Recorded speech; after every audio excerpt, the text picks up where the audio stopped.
বিদেশে বাংলাদেশের বিভিন্ন দূতাবাস থেকে রাষ্ট্রপতি জনাব শাহাবুদ্দিন চুপ্পুর ছবি নামিয়ে ফেলা নিয়ে এক ধরনের তুলকালাম ঘটে গেল।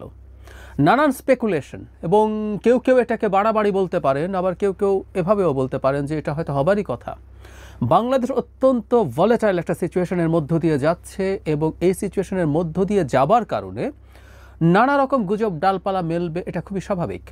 শুধু সেটা না, এই রাষ্ট্রপতিকে সরিয়ে ফেলা নিয়ে নানান রকম আলাপ নানান জায়গায়, বা একটা চেষ্টাও হয়েছিল 5 আগস্ট পরবর্তী সময়ে। সুতরাং এটাকে খুব হেলাফেলা করার বিষয় না। কি ঘটেছিল সেটা নিয়ে একটু যদি বলি, বিবিসি বাংলা খুবই বিস্তারিত একটা রিপোর্ট করেছে। সেখানে তারা দেখিয়েছে, বা অন্যান্য জায়গায়ও এই নিউজটা এসছে, বাংলাদেশের পররাষ্ট্র মন্ত্রণালয়ের পক্ষ থেকে বিভিন্ন দূতাবাসে ফোন করে বলা হয়েছে রাষ্ট্রপতির ছবি যেন নামিয়ে ফেলা হয়। এটা বিভিন্ন জায়গায় এর আগেই নামিয়ে ফেলা হয়েছে, এবং যেসব জায়গায় এটা নামিয়ে ফেলা হয়নি সেই জায়গাগুলো থেকে তার ছবি নামিয়ে ফেলা হয়েছিল। কারণ খুঁজতে গিয়ে বিবিসি বাংলা রিপোর্ট বলছে, একটা সূত্রের বরাতে পরিবেশ উপদেষ্টা সৈয়দা রিজওয়ানা হাসান জেনেভায় গিয়েছিলেন, এবং সেখানে বাংলাদেশ দূতাবাসে জনাব শাহাবুদ্দিনের ছবি দেখে তিনি ক্ষুব্ধ হন, এবং তিনি জানান যে এটা তিনি পররাষ্ট্র মন্ত্রণালয়কে জানাবেন। তিনি ফিরে আসার পরই ঘটনাটা ঘটলো। এখানে খুব ইন্টারেস্টিং একটা ব্যাপার, তিনি সাংবাদিকদের সাথে যখন কথা বলছেন তখন তিনি এই প্রশ্নটার জবাব আসলে দেননি। তিনি র্যাদার বলেছেন এই ছবি সরানো নিয়ে যে এটা নির্বাচনকে প্রভাবিত করছে না। যাই হোক, এখন প্রশ্ন হচ্ছে রাষ্ট্রপতির ছবি কি থাকা জরুরি দূতাবাসে? বাংলাদেশের বিভিন্ন অফিস এবং দূতাবাসে শেখ মুজিবুর রহমানের ছবি থাকার আইন আছে। এর বাইরে আসলে আর তেমন কোনো আইন নাই, কিন্তু প্রধানমন্ত্রীর ছবি থাকা এগুলো নির্দেশনা আছে। এবং আমি এই রিপোর্টে, আপনার রিপোর্টটা পড়ে নিতে পারেন, খুবই বিস্তারিত ভালো একটা রিপোর্ট। তারা সেখানে যেটা দেখাচ্ছেন, বিভিন্ন রাষ্ট্রের দূতাবাসে প্রেসিডেন্টের, মানে আমাদের তো আসলে রাষ্ট্রের প্রধান 1 নম্বর ব্যক্তি তো আসলে রাষ্ট্রপতি, তার ক্ষমতা যেমনই থাকুক না কেন, প্রধান যিনি রাষ্ট্রের প্রধান তার ছবি টাঙিয়ে রাখার একটা কাস্টম বা নর্ম আছে।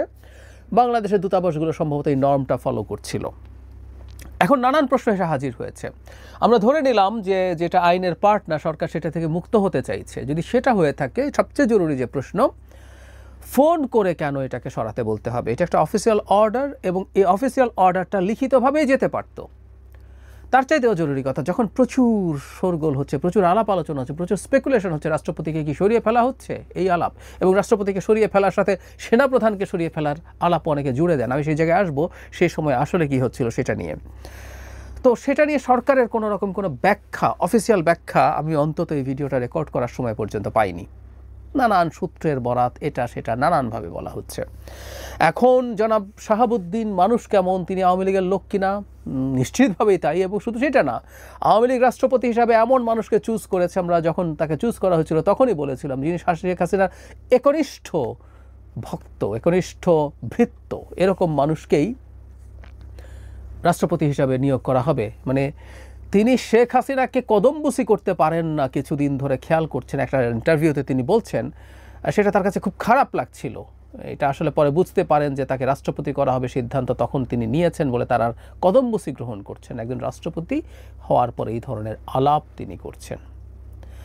তার সম্পর্কে নতুন করে বলার কিছু নাই, কিন্তু তার সব কিছুর পরও বাংলাদেশের একটা সাংবিধানিক স্টেবিলিটির স্বার্থে তাকে রাষ্ট্রপতি হিসেবে রাখা হয়েছে।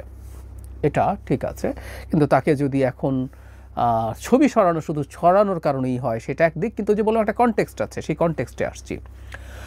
5 আগস্ট পরবর্তী সময়ে রাষ্ট্রপতিকে সরানোর জন্য বিভিন্ন রকম চেষ্টা হয়েছে।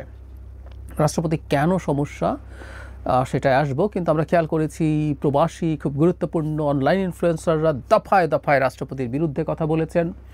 শুধু সেটা না, বোধ করি তাদের প্রভাবেই, তখনও এনসিপি হয়নি, ছাত্রদের দুটো সংগঠন ছিল, বৈষম্য বিরোধী ছাত্র আন্দোলন, আর এটা অবশ্য ছাত্রদের না, ইয়াং প্রফেশনালদের জাতীয় নাগরিক কমিটি, তারা কম্বাইন্ডলি শহীদ মিনারে রাষ্ট্রপতির অপসারণের জন্য একটা আলটিমেটাম দিয়ে দিয়েছিলেন। কিন্তু সেটা শেষ পর্যন্ত হয়নি, এবং মোটামুটি স্পষ্টভাবেই বিএনপি রাষ্ট্রপতি অপসারণের বিরুদ্ধে অবস্থান নিয়েছিল। তো রাষ্ট্রপতিকে সরানোর একটা চেষ্টা তো ছিল, এবং রাষ্ট্রপতির সাথে সেনাপ্রধানকে সরিয়ে ফেলতে হবে, এই আলাপগুলো ক্রমাগত এসছে। এখন রাষ্ট্রপতিকে রাখা নিয়ে রাখার বিরুদ্ধে নানান রকম যুক্তি, কুযুক্তি, এগুলো কোনো যুক্তি না, দেওয়া হচ্ছিল। হ্যাঁ, তিনি আওয়ামী লীগের লোক, তাকে সরিয়ে দেওয়া যেতে পারত।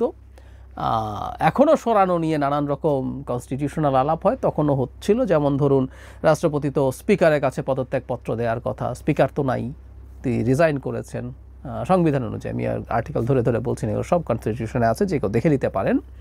আবার এটাও আছে যে তার পদত্যাগ করলেও তিনি পরবর্তী স্পিকার আসা পর্যন্ত তিনি কার্যত স্পিকার হিসাবে দায়িত্বে থাকবেন। এইসব টেকনিক্যালিটিসের প্রয়োজন নেই। আমি মনে করি রাষ্ট্রপতি স্পিকার না, যে কারো কাছে পদত্যাগপত্র ধরুন প্রধান বিচারপতি দিয়ে চলে গেলেন, নতুন রাষ্ট্রপতি আসলো, এগুলো আমরা পরে র্যাটিফাই করে নিতে পারবো। এই সরকার আসলে অনেক কিছুই আগামীতে কনস্টিটিউশনে র্যাটিফাই করতে হবে, সুতরাং ওটা মেজর ইস্যু না। কিন্তু প্রশ্ন হচ্ছে, রাষ্ট্রপতিকে সরানোর জন্য যুক্তি দেওয়া হচ্ছিল তিনি নাকি জরুরি অবস্থা জারি করে দেবেন।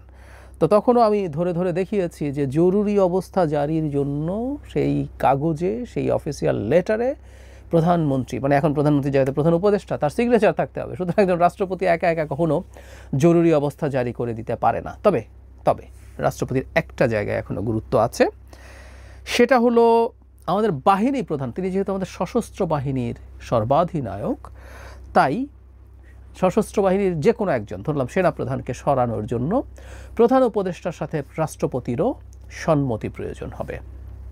এটা একটা গুরুত্বপূর্ণ জায়গা। ফলে সেনাপ্রধানকে অপসারণ করতে যারা চান, এবং কেন চান সেটা নিয়ে অনেক কথা আমরা বলেছি, আবারও বলি, সেটা হচ্ছে এই সেনাপ্রধান নির্বাচনের পক্ষে অবস্থান নিয়েছেন।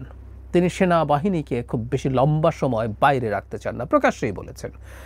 তারা একটা ডিসিপ্লিন ফোর্স, তাতে তাদের অনিয়ম দুর্নীতির সাথে জড়িয়ে পড়ার যেমন ঝুঁকি আছে, তার চাইতেও জরুরি কথা সেটা হচ্ছে সেই ফোর্সটা বাইরে থেকে তার যে প্রফেশনাল ট্রেনিং ক্রমাগত নিয়ে যেতে হয়, তার কমব্যাট রেডিনেস বলে, তারা যুদ্ধের জন্য যে প্রস্তুত থাকবেন, সেগুলো হ্যাম্পার্ড হচ্ছে। তিনি সেটা পছন্দ করছেন না, তাই তিনি প্রকাশ্যেই নির্বাচনের ব্যাপারে তার অবস্থান উল্লেখ করেছেন।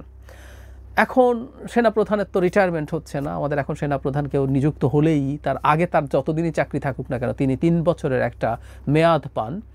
সো উনি তো এই নির্বাচনের পরে মানে তার দায়িত্বে এসেছেন সম্ভবত মে-জুনের দিকে, তাহলে তার 27 সাল পর্যন্ত দায়িত্ব আছে। তার ন্যাচারাল রিটায়ারমেন্টের অপেক্ষা করা অসম্ভব না, সুতরাং তাকে অপসারণ করতে হবে তাদের যারা নির্বাচন পিছিয়ে দেওয়ার খায়েশ রাখেন। এবং সেখানে জনাব শাহাবুদ্দিন কাউন্টার সিগনেচার করবেন কিনা সেটা একটা গুরুত্বপূর্ণ প্রশ্ন, নাও করতে পারেন।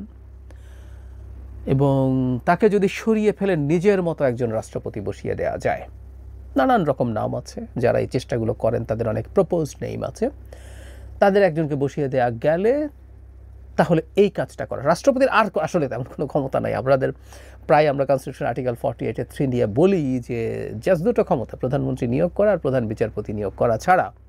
প্রধানমন্ত্রীও আসলে তার ক্ষমতা না, কারণ যে নির্বাচনে বেশি সিট পাবে তাকে প্রধানমন্ত্রীর ব্যাপারে ডাকতে হবে।